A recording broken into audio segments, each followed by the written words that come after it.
अप्ठ्यारो परिस्थिति सृजना गर्छ। आदरणीय साथीहरू, मलाई थाहा छ राजनीति यसै गरी चल्छ भनेर कहीँ कतै मानिसहरू त्यही ढंगले दौडधुप पनि मैले गरेको कहीँ कतै देखिरहेको छु। राजनीति त्यसै गरी चल्नेवाला छैन। नथिङ, कुनै पनि चिज हिजो जस्तो चल्नेवाला छैन। काँचुली फेर्ने हो, सर्लक्कै काँचुली फेर्ने हो। सर्लक्कै काँचुली फेर्नका लागि भनेर नेपाली जनताले हामीलाई त्यो अभिमत दिएका हुन्। हामी कानून बनाउन आएका हौं। कानून बनाउने प्रमुख जिम्मेवारी तपाईहरुको काँधमा नेपाली जनताले दिएका हुन्। उनलाई थाहा छैन त्यो कानून फेरेर उनको घरको बाटो बन्छ, उनको धारामा पानी आउँछ, बिजुली आउँछ, इन्टरनेट चल्छ, उनलाई थाहा छैन। तर तपाईलाई थाहा हुनुपर्छ कुन धाराले कहाँ अड्काएको छ मान्छेको घरमा धारा आउनु तपाईलाई थाहा हुनुपर्छ। अध्ययन गर्नुपर्ने हुन्छ। त्यसकारण यसपटक यो शक्तिको दौड धोप यताउता यसलाई भनेर हुन्छ कि उल्ला भनेर हुन्छ कि यसो भेटेर गएर फोटो खिचेर हुन्छ कि यो पसल बन्द गर्नु होला साथीहरु। म आज अलिकति कितो कुरा गरिरहेको छु तपाईहरुलाई। एज अ ल मेकर, कानून निर्माताका रूपमा तपाईहरुको जिम्मेवारी, हाम्रो जिम्मेवारी अत्यन्त गहन छ। कयौं पछिल्लो परिवर्तन संविधान कार्यान्वयन हुनका लागि समेत कानूनहरू बन्न सकेका छैनन्। संविधान निर्माण भएको यति लामो समय हुँदा समेत विभिन्न बाधा अर्चनहरू भए। तर नेपाली जनताले अब हामीलाई कुनै बहाना बनाउन नपाउने गरी दिल खोलेर स्पष्ट र लगभग 2/3 बहुमत दिएका छन्। अब केको बाधा? अब केले अड्काउँछ हामीलाई? अब अड्काउने भनेको तपाई हाम्रो नियतले मात्रै हो। र अर्को कुरा, धेरै लामो अनुभव त मेरो राजनीतिमा रहेन। जति समय राजनीतिमा रहे सबैभरि विभिन्न किसिमका प्रहारहरूको सामना गर्नु पर्यो। यो पार्टी जन्मेदेखि यसमाथि प्रहार भयो। पार्टीको नाममा मुद्दा चल्यो। यो पार्टीलाई जन्मैदेखि कुल्चने कोसिस भयो, बचाउँदै लिएर आउन सक्यौं। यो पार्टीको चुनाव चिन्हमा मुद्दा चल्यो। यो पार्टीको चुनाव चिन्ह नै भत्काइदिने गरी प्रहारहरू भए स्थापित राजनीतिक दलहरूबाट, विभिन्न स्वार्थ समूहबाट, विभिन्न शक्ति समूहबाट जोगाएर ल्यायौं। हामीले घण्टी बचायौं, किनकि नेपाली जनताको लागि घण्टी बचाउनु पर्थ्यो, घण्टी बजाउनु पर्थ्यो। सजिलो थिएन। यो देशका सम्पूर्ण शक्तिहरू एक ठाउँमा उभिँदा पनि हामीले खुट्टा कमाएनौं, हामी डराएनौं, हामी हल्लिएनौं, किनकि हामीलाई नागरिकको चेतनामाथि विश्वास थियो। एकपटक चुनाव त आओस् न अनि हामी देखाइदिन्छौं भनेर हामीले 84 कोरेका थियौं। नागरिकले सबै हेरेका हुन्छन्, हरेक गतिविधि जनताले हेरेका हुन्छन्। जनताको चेतनालाई कसैले चुनौती दिन्छन्, जनता नै खराब भयो कि भनेर चुनौती दिन्छन्। होइन, यदि त्यस्तो हुन्थ्यो भने अघिल्लो चुनावमा हामीलाई 20-21 सिट होइन एकैपटक 2/3 दिन सक्थे जनताले। तर अघिल्लो चुनावमा जनताले के भने यी नयाँहरूलाई एकपटक हेरौं ताकि यिनीहरू नमात्ने हुन्, त्यति मात्र सिट दिउँ र पुरानाहरूलाई सच्चिने अवसर दिने गरी यिनीहरूलाई पनि निमेटान नपारौं भनेर नागरिकले विवेकपूर्ण ढंगले मतदान गरे। तर नागरिकको त्यो विवेकलाई 2/3 पाएको सरकारले चुनौती दियो। शक्ति प्राप्त गरिसकेपछि आँखामा जुन पट्टी आउँछ, अब त्यो पट्टी हामीले खोल्न सक्नुपर्छ। नत्र पुराना राजनीतिक दललाई नेपाली जनताले 34, 35, 36 वर्षमा कुरे, तपाई हामीलाई 36 महिना 36 दिन पनि कुर्नेवाला छैनन्। यो कुरा निर्धक्क हुनु होला, किनकि जनता अब्बल चेतनामा आएको छ। अब कानून निर्माताका रूपमा अब तपाईहरुको दौड स्वार्थ समूहहरूको घर घरमा होइन। गुट बनाएर कांग्रेस एमालेलाई जितिदैन साथी हो। कुनै गुट बनाउनु पर्दैन। घण्टीका मुनि सबै अटाउन सक्छौं। घण्टीसँग त्यति धेरै ताकत छ, कहीँ गुट बनाउनु पर्दैन। र आफ्नो पोजिसन के हुन्छ, म कहाँ हुन्छु, मलाई के हुन्छ, पार्टीमा मेरो हैसियत के हुन्छ, संसदमा मेरो हैसियत के हुन्छ, सरकारमा मेरो हैसियत के हुन्छ, यो म केन्द्रित राजनीतिबाट बाहिर उठ्न सकिएन र देश केन्द्रित राजनीति गर्न सकिएन भने हाम्रो अभिगत पुराना राजनीतिक दलका नेताहरू भन्दा पनि बत्तर अभिगत हुन्छ। यो कुरा म तपाईलाई डे 1 मा बताउन गइरहेको छु। त्यसकारणले आफूलाई सेन्टरमा राख्ने होइन। राजनीति आजसम्म त्यस्तै भयो। सहमति त गर्ने, राष्ट्रिय सहमति गरे जस्तो भन्दै, राजनीतिक सहमति गरेको छ भन्दै विभिन्न सहमतिहरूमा नेताहरूले आफ्नो ठाउँ सुरक्षित राखे, पार्टीहरूले आफ्नो ठाउँ सुरक्षित राखे। तर देशलाई सुरक्षित राख्ने हो कि होइन, देशलाई केन्द्रमा राखियो कि राखिएन, त्यो महत्त्वपूर्ण कुरा हो। यतिखेर देश केन्द्रमा छ। देशले देखेको सपना हामीले पूरा गर्ने हो। तपाईको र मेरो मन्त्री प्रधानमन्त्री बन्ने सपनाको भारी यो देशले, यो समाजले बोक्दैन। मेरो सपनाको भारी बोक्नको लागि यो समाज बाध्य छैन, तर यो समाजको सपनाको भारी तपाईँ हामीले बोक्ने हो। त्यसका लागि तपाईँ हामीलाई मत दिएर पठाएका हुन्। सामान्य कुरा होइन। यहाँ शहीदकी आमा छिन्, ध्यान दिनु होला। कुनै पनि बिचौलियासँग साँठगाँठ गर्नुभन्दा, एक कप चिया खानुभन्दा अगाडि, उसको एक घुटको पानी खानुभन्दा अगाडि शहीदकी आमालाई सम्झिनु होला। आफ्नो छोरो चढाएर संसद छिरेकी छिन् शहीदकी आमा। सामान्य कुरा होइन। देशमा बिचौलियागिरी बिगबिगी छ। मैले छोटो समयको राजनीतिमा जुन देखेँ त्यो अनुभव तपाईलाई सुनाउँदैछु। तपाईहरुलाई विचलित बनाउन, तपाईलाई प्रभावित बनाउनको निमित्त मानिसहरू दौडन्छन्। देशको परिस्थिति यस्तो छ कि सरकार बनेको बेलुकाबाट एउटा समूह सरकार ढाल्न सक्रिय रहन्छ। बनेको दिनबाट प्रत्येक पटक हामीले अभूतपूर्व जनमत प्राप्त गरेका छौं। त्यो अभूतपूर्व जनमत प्राप्त गरेसँगै अब यिनीहरू बीच फाटो ल्याउन सकिन्छ कि भनेर ठाउँ ठाउँबाट प्रयास भएको तपाईहरु हेर्नुहुन्छ होला नि। समाचार भित्रका नियतहरू पनि हेर्न सकिन्छ नि कहिलेकाहीँ त। त्यस्ता ठाउँबाट हामी बच्नुपर्छ। हामीलाई फुटाउने, हामीलाई गिराउने, हामीलाई गरद गराउनेहरूको बिगबिगी छ। हामी विरुद्ध पनि धेरै मत आएको छैन, लाखौं भोट छ नि जसले हामीलाई भोट दिएनन्। अन्य विभिन्न नेताहरू छन्। प्रतिपक्षीको कमी रहँदैन, विरोधीहरूको कमी रहँदैन। फरक के हो कि हामी कति बलियो छौं। आफू बलियो हुनुपर्छ, अरूलाई दोष लगाएर अर्काले फुटायो, अर्काले शक्ति गर्यो, विदेशीको चाल, उसको चाल, यसको चाल, यस्ता शब्दहरूलाई अब हामीले मेटाउनु पर्छ। यो कसैको चाल होइन। हामी मिल्न सकेनौं भने, हामी स्वार्थको बन्दी बन्यौं भने मात्रै समस्या पर्ने हो। विभिन्न राजनीतिक पृष्ठभूमिबाट रासोपा आउनुभएका साथीहरूलाई मेरो स्वागत छ। तपाईहरुले कहीँ कतै हेजिटेसन भन्छ नि, कहीँ कतै तपाईले लघुतावास राख्नै पर्दैन। मलाई पुरानो पार्टी भन्छन् कि अथवा पुरानो पार्टीहरूलाई गाली गर्दा मैले अनुहार रातो पार्नुपर्छ कि केही पनि भन्न पर्दैन। हृदय ठूलो पारेर हामीले तपाईहरुलाई स्वागत गरेका छौं। खाली यति हो कि पुरानो प्रवृत्तिबाट तपाई टकटकिएर आउनुपर्ने हुन्छ। किनकि देश त्यस्तो अवस्था गरी नचलोस् भनेर कलिला भाइ बहिनीहरूले रगत बगाएका हुन्। हामीमाथि ऐतिहासिक जिम्मेवारी छ। यो 5 वर्ष नियमित रूपमा आएको चुनाव होइन, यो त शहीदहरूले रगत बगाएर आएको चुनाव हो। यहाँ जथाभावी अभिव्यक्ति दिने, यसलाई मनोरञ्जनको विषय बनाउने र हल्का खुलफुलका रूपमा प्रस्तुत हुने छुट कसैलाई पनि छैन, मलाई पनि छैन। हामी देखिरहेका छौं। तपाई हाम्रा गतिविधिहरू नागरिकले हेरिरहेका छन्। भोट दिएका जनताको शिर झुक्ने काम कसैको कुनै अभिव्यक्तिबाट, कुनै क्रियाकलापबाट हुनु हुँदैन। प्रत्येक भोटको इज्जत हुनुपर्छ। हो, सञ्चार माध्यममा बोल्न रमाइलो लाग्छ, आफ्नो बारेमा समाचार आउँदा रमाइलो लाग्छ, आफ्नो बारेमा वाहवाही हुँदा रमाइलो लाग्छ। सञ्चारकर्मी साथीहरू पनि यही समाजका साथीहरू हुन्, उनीहरू मित्र हुन्। उनीहरूले कहिलेकाहीँ आफ्नो पक्षमा राम्रा कुरा लेखिदिँदाखेरि तपाईले दिने अभिव्यक्तिले वैदेशिक सम्बन्धमा के प्रभाव पारेको छ त्यो कुरा याद नगरिकन तपाईहरुले जस्ता किसिमका हल्का फुल्का अभिव्यक्ति दिनुभयो भने देशलाई दीर्घकालीन रूपमा असर गर्न सक्छ। अब तपाई हिजोको मान्छे होइन, अब जिम्मेवार सांसद हो, जिम्मेवार राजनीतिकर्मी हो, जिम्मेवार प्रतिनिधि सभाको सदस्य हो। त्यसकारण भूमिका परिवर्तन भएको छ। होइन जो कोहीलाई म अभियन्ता हुँ भन्ने लाग्छ, अझै पनि पुरानो पेसाकर्मी हुँ जस्तो लाग्छ, जो कोहीलाई म हिजोकै जस्तै भनौँ न, यदि जिम्मेवार नभए पनि सार्वजनिक अभिव्यक्ति जस्तो दिन्थे त्यस्तै दिन्छु जस्तो लाग्छ भने you are more than welcome to live this. तपाईहरु सांसदको भूमिकाबाट बाहिर जान सक्नुहुन्छ, केही पनि फरक पर्दैन। तर होइन, अब म जिम्मेवार हुँ, अब मेरो भूमिका फेरिएको छ। यो देशका कानुनहरू मैले फेर्नु पर्नेछ, कानुनहरूमा संशोधन ल्याउनु पर्नेछ, नयाँ कानुनहरू ल्याउनु पर्नेछ। मलाई मत दिएका जनताको घर घरमा खुसियाली आउनु पर्नेछ र मलाई मत दिएका जनताको चुलो बोल्नु पर्नेछ। मलाई मत दिएका जनतालाई प्रभाव पर्नु पर्नेछ। उनीहरूले मैले जस्तै अस्पतालमा उपचार गर्न जाँदा बेड पाउनुपर्छ, कसैको सोर्स बिना भन्ने कुराको महसुस तपाईलाई हुनुपर्छ। म तपाईलाई अनुरोध गर्न चाहन्छु, सक्नुहुन्छ भने सकेसम्म आफूलाई सरकारी अस्पतालमा उपचार गराउनुहोस्। सक्नु भएन, इमर्जेन्सीको बेलामा मैले भनेको छैन, सक्नुहुन्छ सरकारी अस्पतालमा आफूलाई उपचार गराउनुहोस्। सरकारी सेवालाई चुस्त बनाउने हो। जनताका छोराछोरीहरूलाई जुन अप्ठ्यारो पर्छ तपाईले मात्र सुविधा प्राप्त गर्नु कि जायज होइन।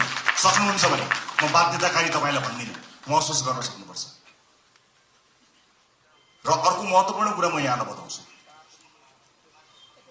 रासोपा स्थापना भएको 3.5-4 वर्ष पनि भएको छैन। यसबीचमा हामी विभिन्न पृष्ठभूमिका साथीहरू जोडिएका छौँ। रासोपाभित्र देशको अनुहार छ। अहिले जोडिएका साथीहरू यो देशको अनुहार, यही समाजबाट हामीले प्राप्त गरेका अनुहारहरू हो। हामीभित्र कसैको विवाद पनि होला, कसैको उच्च छवि पनि होला, कसैको सामान्य किसिमको सार्वजनिक जीवन होला, कसैको उच्च किसिमको सार्वजनिक जीवन होला।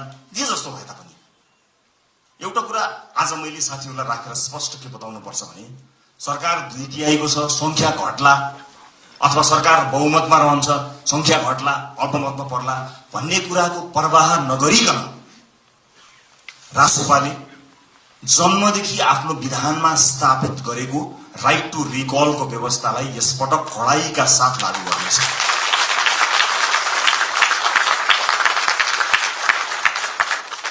एउटा स्वतन्त्रता हुन्छ, एउटा अनुशासन हुन्छ, एउटा फ्रिडम र एउटा डिसिप्लिन। यस बीचको पातलो एउटा रेखा छ साथीहरू, त्यो रेखालाई हामीले ध्यान दिनुपर्ने हुन्छ। तपाईहरुको स्वतन्त्रता हनन गर्ने पार्टीको कुनै पनि उद्देश्य छैन। पार्टी सभापतिका रूपमा मेरो कुनै पनि आपत्ति छैन। तपाई स्वतन्त्रताको सदुपयोग गर्नुहोस्, तर अनुशासित भएर। अनुशासनका लागि पार्टीले आफूलाई स्थापित गराउँछ। पार्टीले अनुशासनका विषयमा तपाईहरुलाई कडाइका साथ पालना गराउनेछ। किनभने परिवार ठूलो भएको छ, अनुशासित हुन सकेनौं भने त्यसले अर्कै किसिमको एउटा अराजकता सृजना गर्छ। अराजकतालाई हामी कदापि स्वीकार गर्न सक्दैनौं। यसै पनि विभिन्न किसिमका अराजकताबाट समाज आक्रान्त भएको यो अवस्थामा हामीले अत्यन्त अनुशासित हुनुपर्नेछ। म अघि पछि भन्दा आज अलिकति फरक चुनिएको छु होला, तपाईले त्यो महसुस गर्नुभएको छ होला। अलिअलि कडाइका कुराहरू गर्यो, अलिअलि कारबाहीका कुराहरू गर्यो, यसले राइट टु रिकलको कुराकानी गर्यो, अलि खबरदारी गरे जस्तो गर्यो भन्ने कुरा तपाईलाई लागेको होला। लाग्नुपर्छ तपाईलाई, किनकि जुन आशा र अपेक्षाका साथ नेपाली जनताले भोट खन्याएर दिएका छन् नि, त्यो ठूलो जिम्मेवारीको महसुस तपाईलाई प्रत्येक दिन हुनुपर्छ साथी हो, प्रत्येक दिन हुनुपर्छ। यो देश अहिले पनि बनेन भने कहिले पनि बन्दैन भनेर साथीहरूले भनेका छन्, हर ठाउँमा भनेका छन्। तपाई भोट माग्न जाँदाखेरि आमा बाहरूले रुँदै के भनेका छन् तपाईलाई थाहा छ? बाबु यो देश बचाऊ भनेका छन्। सुन्दाखेरि यो देश बचाऊ कति सामान्य कुरा हो नि, कति गहन कुरो छ, कति गहिरो कुरो छ, कति ठूलो कुरो छ भन्नुस् त। यो देश बचाऊ हामी जस्ता सामान्य मान्छेको हातमा, नीलो झण्डा फरफराउँदै हातमा घण्टी बोकेर हिँडेका हाम्रा हातमा, हाम्रा काँधमा देशका ज्येष्ठ नागरिकदेखि बालक बालिकाहरूलेसम्मले यो देश बचाऊ भनिरहेका छन्। यो जिम्मेवारी हो, ठूलो शक्ति हामीले प्राप्त गरेका छौं। जति ठूलो शक्ति त्यति ठूलो जिम्मेवारी साथी हो। कृपया यो जिम्मेवारीको महसुस यहाँहरूले गर्नुहोला। म जहाँ जुन ब्याकग्राउन्डबाट आउनु भएको छ म सबैलाई स्वागत गर्न चाहन्छु। राष्ट्रसभाभित्र सिङ्गो देशको अनुहार छ। यहाँ व्यापार व्यवसाय क्षेत्रका साथीहरू पनि हुनुहुन्छ, विद्यार्थी साथीहरू पनि हुनुहुन्छ, जेनजी पुस्ताका सबै साथीहरू हुनुहुन्छ, युवा साथीहरू हुनुहुन्छ, महिला साथीहरू हुनुहुन्छ, सीमान्तकृत वर्गलाई प्रतिनिधित्व गर्ने साथीहरू हुनुहुन्छ, सामाजिक अभियन्ता हुनुहुन्छ, कवि कलाकार मोडल रोल मोडल सबैजना हुनुहुन्छ, पूर्व प्रशासकदेखि लिएर सबैजना हुनुहुन्छ। यति ठूलो यो परिवारलाई समायोजन गर्नको निमित्त, यो परिवारलाई एउटै धारमा एउटै ट्र्याकमा लिएर जानको निमित्त अनुशासनको अत्यन्त ठूलो खाँचो हुन्छ। म साथीहरूलाई यति भन्न चाहन्छु, म तपाईहरुको मिडिया प्रेजेन्स प्रति कहीँ कतै दुःख मनाउ गर्दिन, तर आफू अभिव्यक्त हुनुभन्दा पहिला तपाईले पार्टी पंक्तिसँग सरसल्लाह गर्नुहोला। तपाईको सानो बोलीले मतदान गर्ने अर्को मानिसको चित्त नदुखोस्। तपाईको सानो अभिव्यक्तिले देशका महत्त्वपूर्ण सम्बन्धहरूमा आँच नपुर्याओस्। देशका कयौं गहन विषयहरू हुन्छन्, अर्थतन्त्र लगायतका विषयहरूमा तपाईका हल्का टिप्पणीहरूले हामीप्रतिको आशा निराशामा बदलिन सक्छ। त्यसकारणले मैले एउटा अभिभावककै हिसाबले तपाईहरुलाई सचेत गराउन खोजेको हुँ। आजको यो भेटघाट कार्यक्रममा उपस्थित सम्पूर्ण साथीहरू, राष्ट्रपा परिवार विशाल परिवार भएको छ। यो सँगसँगै नेपाली नागरिकले हामीलाई ठूलो अभिमत दिनुभएको छ। यसको जगेर्ना गर्नु तपाई हाम्रो कर्तव्य हो। अब संसदको सेसन चले भन्दा बाहेक तपाईहरुको भेट जनतासँग हुनुपर्नेछ। आफ्नो निर्वाचन क्षेत्रमा निरन्तर खट्नु होला। तपाईको निर्वाचन क्षेत्रमा कुनै पनि मान्छेले दुःख पायो भने त्यसको सम्पूर्ण जिम्मेवारी तपाईको हुनेछ, किनकि तपाईलाई उसले जिताएर पठाएको हो, आफूले सुख पाउँछु भनेर पठाएको हो। तपाईलाई सुख दिन होइन, तपाईका माध्यमबाट मैले र मेरो परिवारले सुख पाउँछ होला भनेर तपाईलाई भोट दिएर पठाएको। त्यसकारणले ठूला ठूला हल या ठूला ठूला विदेशी कार्यक्रमहरूको सेमिनारमा होइन, ती गाउँ टोल बस्ती चिया चौतारोहरूमा आफ्ना सांसदहरूलाई देख्न चाहन्छु। हामी सांसद भयौं भन्दैमा त्यो सांसद भएको ब्याचले या त्यो सर्टिफिकेटले एकाएक ज्ञान दिने होइन। अध्ययनको आवश्यकता पर्छ, ज्ञानको आवश्यकता पर्छ। र अब शक्तिशाली भए भनेर आफ्नो चालचलन आफ्नो व्यवहारै परिवर्तन गर्ने कयौं साथीहरू पनि मैले देखेको छु। त्यसमा विशेष ध्यान दिनु होला। नागरिकसँग सबै नजिक रहनु होला। चुनाव त फेरि पनि आउँछ, त्यतिखेर हामीले भनेका छौं, यसपटक हामीले इतिहास रच्ने कोसिस गरेका छौं। हामीले नागरिकसँग करार गरेका छौं। नागरिक हामीलाई भोट हाल्न तयार थिए, तर पनि हामीले अतिरिक्त प्रतिबद्धता किन गर्यौं भने हामी कमिटेड छौं। यसपटक परिवर्तन गरेरै छाड्ने हो, यसपटक काँचुली फेरेरै छाड्ने हो भनेर हामीले नागरिकसँग करार गरेका छौं। त्यो करारका अक्षर अक्षर पढ्नु होला। र तपाईहरु मध्ये कोही यही भएकै हलहरु मध्ये नै कोही न कोही मन्त्रालय सम्हाल्ने साथीहरू हुनुहुन्छ, तर कृपया मन्त्री बनाइदिनुहोस् भनेर या मिडिया ट्रायलमा म फलानु मन्त्री भनेर त्यस्तो चिजलाई बन्द गरिदिनु होला। किनभने अहिलेसम्म केही पनि थाहा छैन। पार्टीले क्याबिनेटमा कसलाई पठाउँछ भन्ने कुराको निर्णय आज यतिखेर तपाईसँग उभिँदासम्म हामीले गरेका छैनौँ। पार्टीले सही निर्णय गर्छ, कसैलाई तपाईँले भन्नु पर्दैन। हामीलाई थाहा छ, तपाईँहरूको विज्ञता थाहा छ, तपाईँहरूको क्षमता थाहा छ। कयौं साथीहरू देखिए गर्नुहुन्छ, कयौं साथीहरू छेकिए गर्नुहुन्छ। पार्टीले छेकिएका साथीलाई पनि हेरिरहेको छ।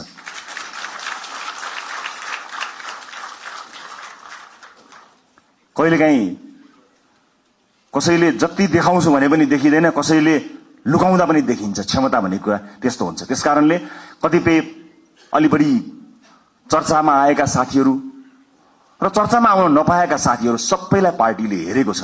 कयौं विषयका विज्ञ साथीहरू हुनुहुन्छ। म सञ्चारकर्मी साथीहरूलाई के पनि अनुरोध गर्न चाहन्छु भने सार्वजनिक चासो र सार्वजनिक छविमा आइसकेका भन्दा पनि राजसभा भित्रका 101 विज्ञ साथीहरू यो हलभित्र हुनुहुन्छ।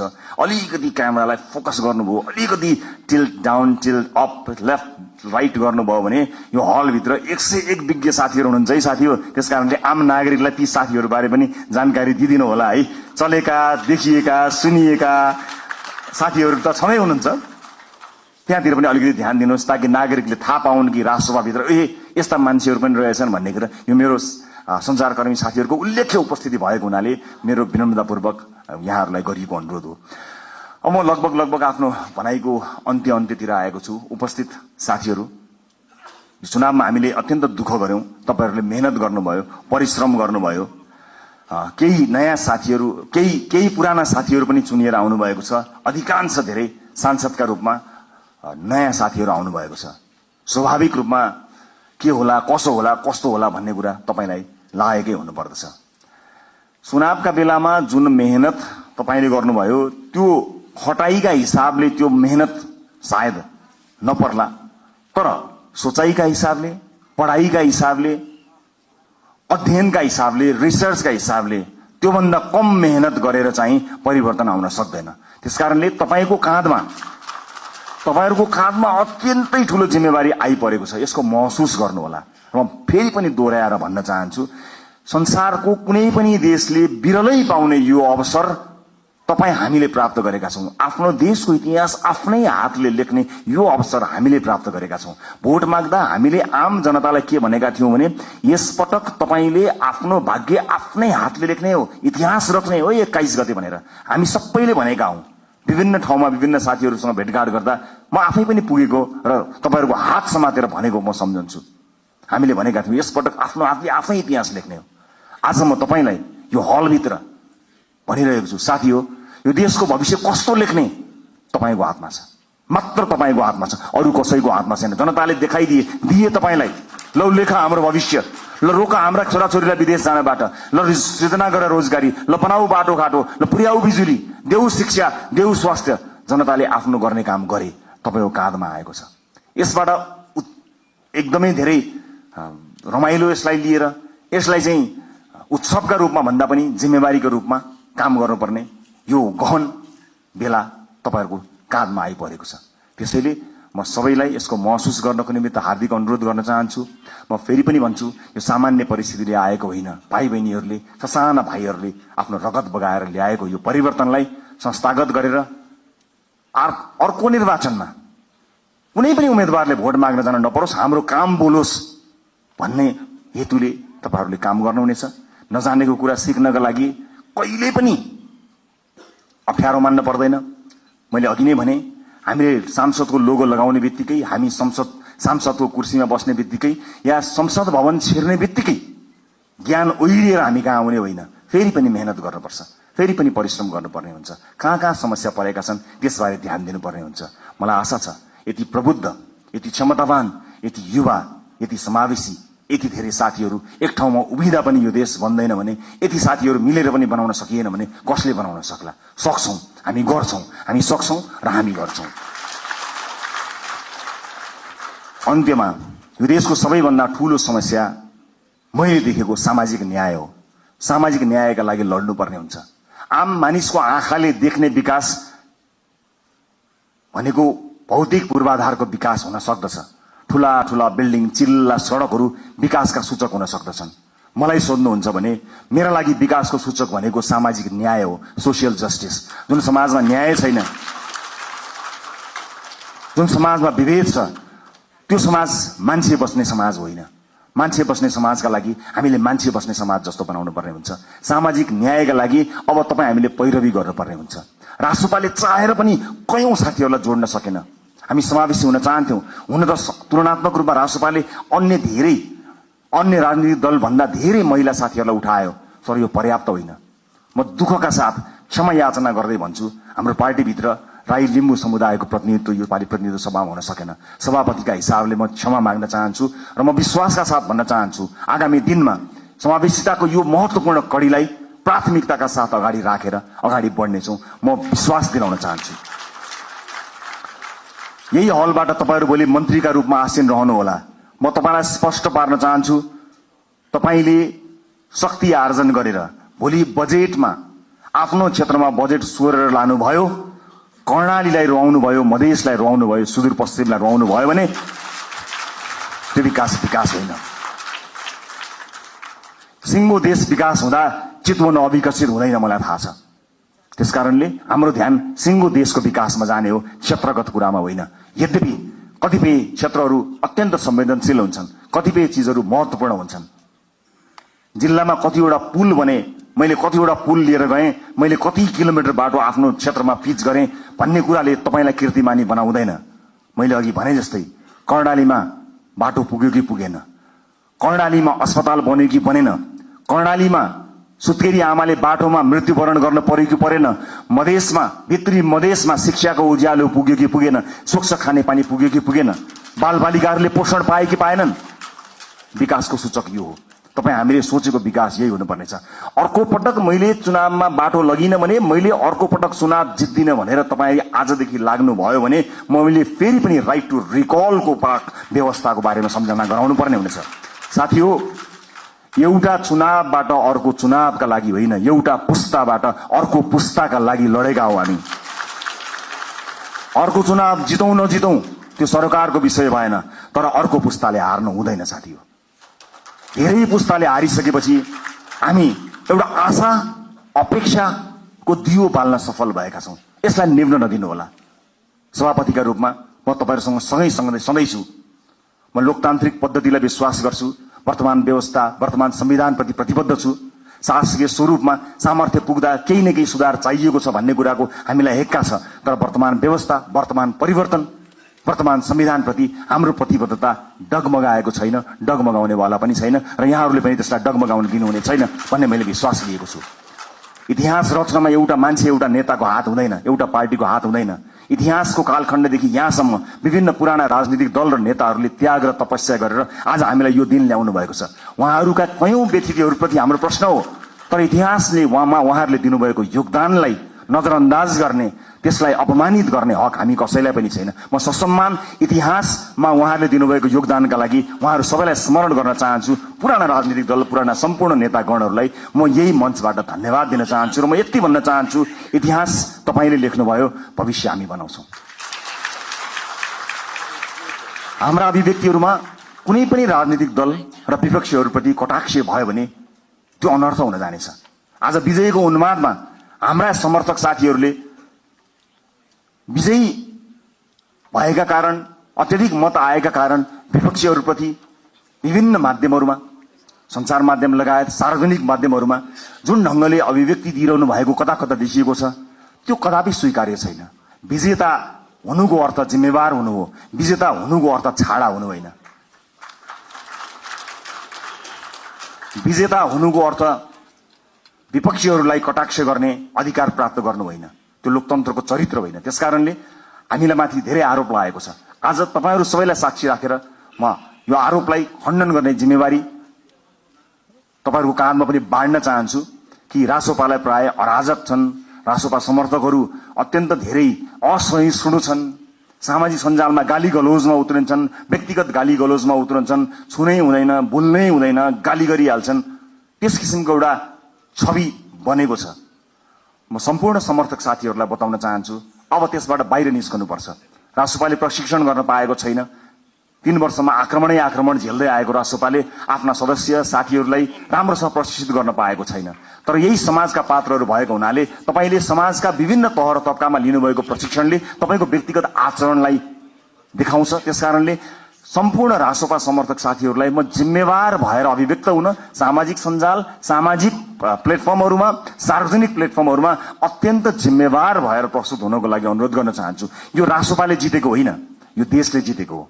हामीले प्रमाणित गर्नुपर्नेछ। राष्ट्रपाको माध्यमबाट देशले जितोस् भनेर आम नागरिकले हामीलाई भोट दिएका हुन्। त्यसकारणले यो जित केवल राष्ट्रपा समर्थक, राष्ट्रपा भोटरको मात्र होइन, यो जित सम्पूर्ण देशको हुनुपर्नेछ। त्यसका लागि तपाईँ हामीले काम गर्नुपर्नेछ। अबको 5 वर्ष सहज हुनेवाला छैन।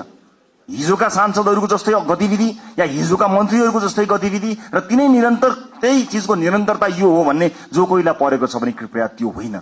अति संवेदनशील समयमा अत्यन्त धेरै मेहनत गर्नुपर्ने समयमा हामी उभिएको हुनाले फेरि पनि तपाईहरूलाई मेहनतका साथ अगाडि बढ्नको लागि म हार्दिक अनुरोध गर्न चाहन्छु। अन्त्यमा निर्वाचन जित्नका लागि पार्टीका विभिन्न तह र तबकामा रहेर काम गर्नुहुने सम्पूर्ण साथीहरूलाई म धन्यवाद दिन चाहन्छु। समानुपातिक साथीहरूलाई कतिपय मानिसहरूले तिमीहरू त समानुपातिक हौ, प्रत्यक्ष होइनौ भनेर अलिकति फरक ढङ्गले हेर्न खोजेको देखिन्छ। म त्यसलाई विभेद भन्छु। म त्यस्ता विभेद पार्टीभित्र नहोस् भन्ने चाहना राख्न चाहन्छु। चाहे प्रत्यक्षमा रहेका हुन्, चाहे समानुपातिकमा रहेका हुन्, सबैले आफ्नो भूमिका र जिम्मेवारी निर्वाह गरेका छन्। कतिले चुनाव जित्नका लागि भूमिका निर्वाह गरे भने अब संसदमा गएर ती साथीहरूले आफूलाई अझ बढी अब्बल प्रमाणित गर्नुहुनेछ। हरेक पेशा, व्यवसाय, क्षेत्र, लिङ्ग सबैको प्रतिनिधित्व गरेर विशाल राष्ट्रपा परिवारमा आउनुभएका तपाईँ साथीहरूलाई सुपर लास्ट एउटै कुरा के भन्छु भने हामी समय र परिस्थितिले एक ठाउँमा जोडिएका हौं। हामी यो राजनीतिक दल थिएन, हामी यहाँ गोलाकार हुने थिएनौं भने अलग किसिमका मानिसहरू थियौं। हाम्रा साथीभाइ अलग थिए, हाम्रो संगत अलग थियो, हाम्रो काम अलग थियो, हाम्रो पेशा अलग थियो। तर परिस्थितिले हामीलाई यहाँ हामीलाई जोडेको हो। जोडिसकेपछि एज अ टिम प्लेयर, एउटा सामूहिक खेलाडीका रूपमा तपाईँ हामीले काम गर्नुपर्नेछ। व्यक्तिगत रूपमा कसैको आचरण, बानी व्यवहार, स्वभाव हामीलाई मन पर्नु नपर्नु बेग्लै कुरा हो। तर यतिखेर हामीले हेर्ने भनेको देशको संविधान हो, संसदको नियमावली हो, पार्टीको विधान हो। तपाईलाई व्यक्तिगत जीवनमा जुन किताब पढ्न मन लाग्छ पढ्नुहोस्, तर हामीले पढ्ने यिनै किताबहरू हुन्। यिनै किताबभित्र हामी एकबद्ध भएर देशको संविधान मानेर, पार्टीको विधान मानेर, विभिन्न नियमावलीको अधीनमा रहेर एकै ठाउँमा एउटा टिम भएर काम गर्नुपर्नेछ। त्यसकारणले व्यक्तिगत इच्छा आकांक्षा, व्यक्तिगत लाइक डिसलाइक, व्यक्ति मन पर्ने मन नपर्ने कुराहरू गौण रहन्छन्। मैले अघि पनि भने तपाईको चाहना, तपाईको सपनाको भारी यो देशले बोक्ने होइन, वर्षौंदेखि यो देशले देखेको सपनाको भारी तपाईँ हामीले मिलेर बोक्ने हो। कयौं व्यक्तिगत जीवनमा मन नपरेका साथीहरू पनि कता कता घुम्दै फिर्दै यही आएर ठोकिएका पनि हुन सक्दछौं। यतिखेर हामीले आफ्नो विवेकको अत्यधिक प्रयोग गरेर मुलुक र जनताप्रति वफादार, इमानदार र जिम्मेवार भएर काम गर्नुपर्नेछ। म यहाँहरूको सुखद राजनीतिक भविष्यको शुभकामना अभिव्यक्त गर्न चाहन्छु। फेरि पनि निर्वाचनलाई यति ठूलो परिणाममा ल्याउनका लागि काम गर्नुहुने पार्टीका अग्रकम्तीमादेखि अन्तिम पंक्तिसँग काम गर्नुभएका सम्पूर्ण साथीहरूलाई धन्यवाद दिन चाहन्छु।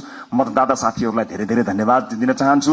यो देशका निजी क्षेत्रलाई म आश्वस्त पार्न चाहन्छु कि तपाईहरू कहीँ कतै पनि विचलित नहुनुहोला। तपाईहरूले निर्धक्कसँग काम गर्न सक्ने वातावरण हामी बनाउँछौं। यो देशमा लगानी ल्याउनको निमित्त विदेशमा रहेका नेपाली डायस्पोराका साथीहरूलाई म यही मञ्चबाट आह्वान गर्न चाहन्छु। आउनुहोस्, मिलेर काम बनाऊ। देश निर्माणको यो महान अभियानमा तपाईहरूको साथ हामीलाई चाहिएको छ। सँगै मिलेर हामी थिति बसाल्ने संकल्प गर्न सक्छौं। अन्तर्राष्ट्रिय समुदायलाई पनि म यति भन्न चाहन्छु कि नेपाल लगानी गर्नका लागि सुरक्षित देश छ। तपाईँ र तपाईको लगानी यो देशमा सुरक्षित हुन्छ। निर्धक्क हुनुहोला, कुनै किसिमको बाधा अडचन हुने छैन। तपाईलाई कुनै अमुक नेता वा पार्टीले संरक्षण गर्दैन, तपाईलाई देशको नीतिले, हाम्रो नीतिले संरक्षण गर्नेछ। नीतिगत रूपमा तपाईँ हामी संरक्षित हुनेछौं। देशको विश्वविद्यालयहरूले काँचुली फेर्नु पर्नेछ, उद्योग कल कारखाना चल्नु पर्ने हुनेछ, देशमा काम धन्दा निरन्तर चल्नु पर्नेछ, इम्प्लोइमेन्ट क्रिएट गर्नुपर्नेछ। यी व्यापक जिम्मेवारीहरू पूरा गर्नको निमित्त हामी सक्षम भएर काम गर्नेछौं। मुलुक नयाँ मान्छेहरूको हातमा गयो, कहीँ अप्ठ्यारोमा पर्छ कि लोकतन्त्रको खतरामा पर्छ कि कहीँ कतै अलिकति अधिनायकवाद आउँछ कि जस्ता जुन शंका भ्रम या आशंकाहरू कहीँ कतै भएको छ, म सबै चासो राख्ने सरोकार राख्ने सबैलाई बताउन चाहन्छु कि मुलुक राम्रो हातमा छ। We will handle it with care. हामी यसलाई एकदमै केयरफुल्ली, यो जनताले दिएको मतलाई अत्यन्त प्रेमका साथ, अत्यन्त सौहार्दका साथ, करुणाका साथ र अत्यन्त चनाखो भएर हामी काम गर्नेछौँ। सुशासनमा नयाँ मानक स्थापना हुनेछ र मुलुकलाई आर्थिक समृद्धिको बाटोमा हामी निरन्तर लिएर जानको निमित्त अहोरात्र काम गर्नेछौँ। हस्, फेरि पनि यहाँहरूलाई यो उपस्थितिका लागि, यो विजयका लागि र यो प्रतिबद्धताका लागि धेरै धेरै धन्यवाद दिन चाहन्छु। तपाईँ हामी सबैको जय होस्। जय देश, जय घण्टी।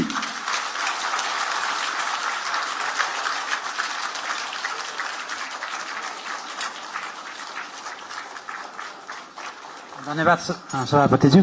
अब मिडियाका साथीहरूलाई मैले यहीँबाट धन्यवाद भन्दै बाहिर गइदिनका लागि